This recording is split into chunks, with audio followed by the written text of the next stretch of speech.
Dictation शुरू होगी 3 second बाद। महोदय, अभी आपने नगरपालिका के अध्यक्ष महोदय से सुना कि मैं इससे पहले भी कई बार त्रिचूर आ चुका हूँ। जहाँ तक मेरा ख्याल है, मैं यहाँ 25 वर्ष पहले आया था और अब जब मैं फिर आया हूँ तो यह पिछले 25 वर्ष मेरी नज़रों के सामने गुजरते दिखाई देते हैं।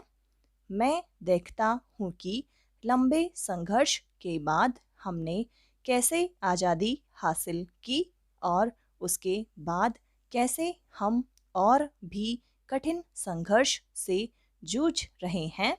ऐसे संघर्ष में जो अपने देशवासियों के आर्थिक कल्याण और उच्च जीवन स्तर के लिए है।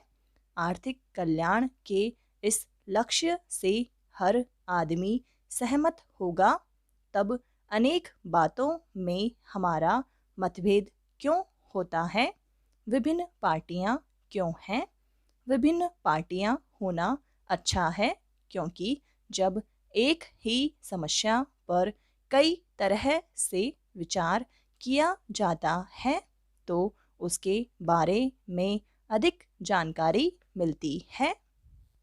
सब लोगों के एक ही ढंग से विचार करने की बात पर मेरा विश्वास नहीं है। मैं चाहता हूँ कि विचारों की आज़ादी हो और उनका खुलकर आदान प्रदान हो। कभी कभी इससे हमें सच्चाई का पता चलता है। फिर भी किस रास्ते पर चला जाए, इस मुद्दे को लेकर अक्सर आपस में मतभेद और लड़ाई झगड़ा क्यों होता है? मैं इसके बारे में आपसे कुछ कहना चाहता हूँ। जहाँ कहीं भी मैं जाता हूँ, इसी बात पर जोर देता हूँ जो बिल्कुल साफ है और जिससे हर एक को सहमत होना चाहिए। मैं भारत की एकता पर जोर देता हूँ, केवल राजनीतिक एकता पर नहीं। वह तो हमने हासिल कर ली है। उससे भी अधिक महत्वपूर्ण यानी भावात्मक एकता हमारे विचारों और दिलों का मिलन, अपने भीतर से अलगाववादी भावनाओं को खत्म करना। जहाँ सब लोग भारत की एकता के बारे में सहमत हैं, वहीं बहुत से लोग और कुछ पार्टियां भी ऐसे काम करती हैं जिनके परिणाम से भारत की एकता टूट सकती है।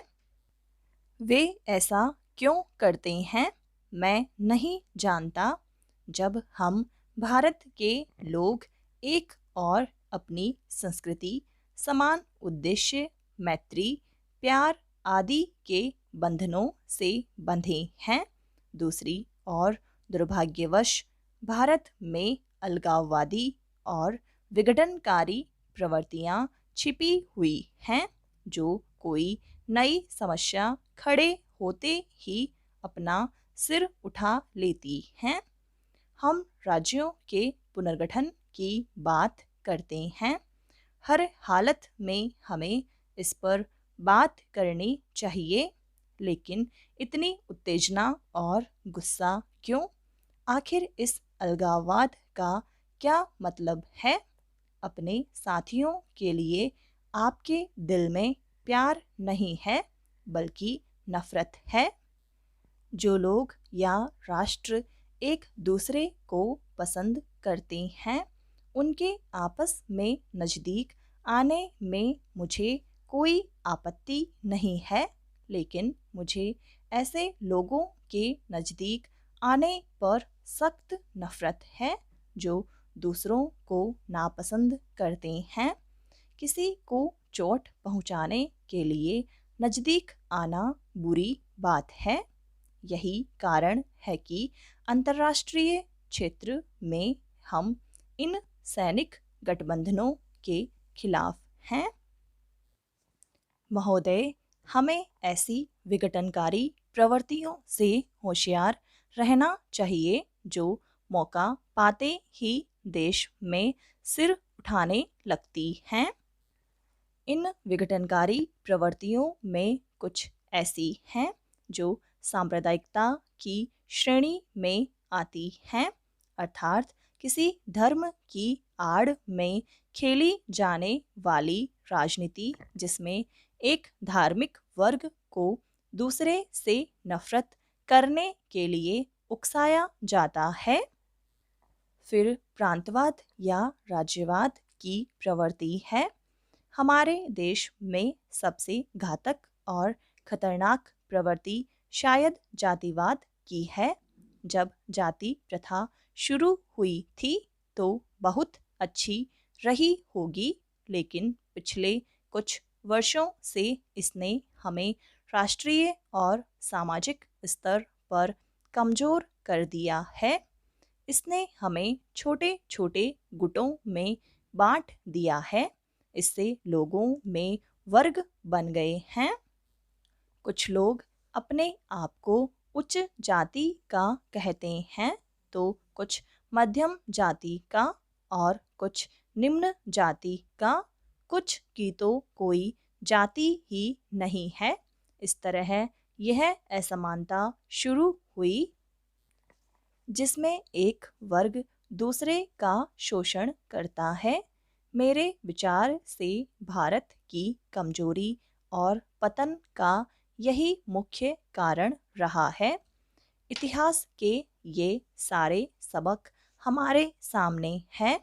हमने देखा है कि अपनी बहुत सी अच्छाइयों और योग्यताओं के बावजूद भी हम राष्ट्रों की दौड़ में बार बार पिछड़े हैं और हमारे बीच एकता की इस कमी के कारण ही भारत का पूरा समाज ऐसी जातियों और वर्गों में बंट गया है जो एक साथ नहीं चल पाते।